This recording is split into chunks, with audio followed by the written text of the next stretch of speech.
Bonjour à tous, dans cette vidéo, je démarre le cours de statistique descriptive à une variable. Je vais présenter le jeu de données que nous allons utiliser tout au long de ce cours, ainsi que le logiciel qui va nous permettre de faire des calculs statistiques et de dessiner des graphiques, construire des graphiques. Alors le jeu de données, il est issu d'une expérience menée en 1935 par Edgar Anderson. Alors, on peut cliquer sur le lien qui est ici pour aller sur la page Wikipédia qui décrit ce jeu de données qui est assez célèbre.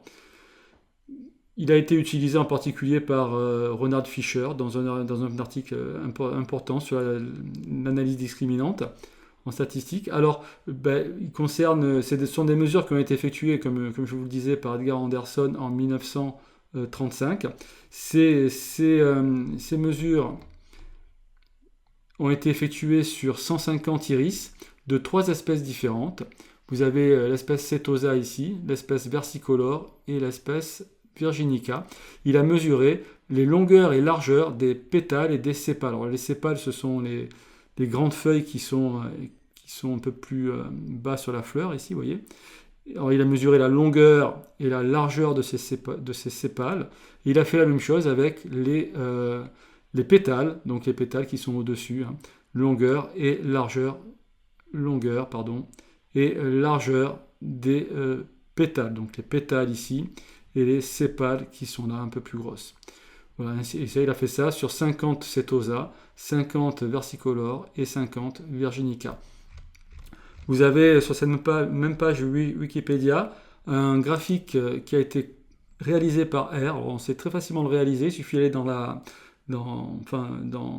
l'environnement R et on vous dit exactement la commande à taper pour obtenir ce graphique. Donc ici, on a 150 individus, 150 points. La couleur du point nous dit de quelle espèce appartient l'iris, puisque chaque individu est un iris, il y en a 150. Donc on a 3 couleurs différentes, 3 espèces étudiées différentes. Et sur chaque graphique, on a donc pour chaque individu, on s'est intéressé à 4 caractéristiques de l'individu. La longueur et la largeur de son sépale, et la longueur et la largeur de ses pétales. Donc du coup, 4 informations. Alors 4 informations, on peut en choisir 2 parmi les 4. Afficher l'une des deux sur l'axe des abscisses, l'autre sur l'axe des ordonnées, et on a à chaque fois un graphique différent. Alors ici par exemple, si la longueur des sépales sur ces 3 graphiques-là est représentée sur l'axe des ordonnées, donc la longueur des sépales varie entre 4,5 et 7,5 cm. Et au niveau de l'axe des abscisses, on peut choisir de mettre la largeur des sépales, la longueur des pétales, ou alors la largeur des pétales, vous voyez. Et donc ça nous fait 3 graphiques différents avec comme ordonnée la longueur des sépales. Vous pouvez raisonner ainsi. Au niveau de la colonne par exemple qui est ici, vous avez en abscisse la longueur des pétales, c'est la donnée, la grandeur qui va nous intéresser ici, puisqu'on va faire des statistiques à une variable, donc à une caractéristique. On va s'intéresser uniquement à une caractéristique des iris, qui est la longueur de leurs pétales.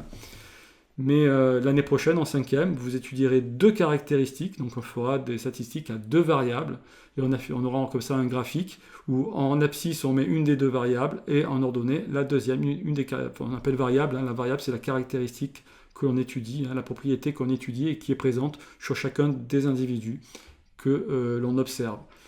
Donc voilà, par exemple ce graphique ici, vous avez la longueur des pétales qui est affichée en abscisse et la largeur des pétales en ordonnée. Et vous voyez qu'on arrive à bien séparer les 3 espèces d'iris comme ça. C'est assez bien séparé. Alors nous allons nous intéresser au setosa, dont la longueur des pétales varie entre 1 et 2 cm. Si on revient au document de présentation, eh bien vous avez ces 50 mesures, donc 50 iris setosa et les 50 longueurs de pétales obtenues sur les 50 iris observés. Voyez. Alors le nombre entre crochets ici signifie qu'ici on a la première mesure, hein, dans la liste qui est donnée là, eh bien 1,4 est la première mesure et 1,5 est la 20e. 1,3 c'est la 39e, et si vous allez jusqu'au bout, vous verrez bien que vous avez bien 50 mesures ici. On utilise le point, quand vous utilisez R, afficher les nombres décimaux avec un point et non pas une virgule. Bon, c'est juste un petit détail. Ces mesures sont effectuées en centimètres. Évidemment, on aurait pu les mettre en millimètres et obtenir des nombres entiers. Donc voilà. Vous avez un lien également qui vous explique un petit peu en quoi consiste le projet R, donc qui permet de faire des statistiques. C'est vraiment un outil qui a été créé par des statisticiens pour des statisticiens et vous pouvez le télécharger sur cette page qui est là. Et vous avez sur ce lien ici, vous avez un document,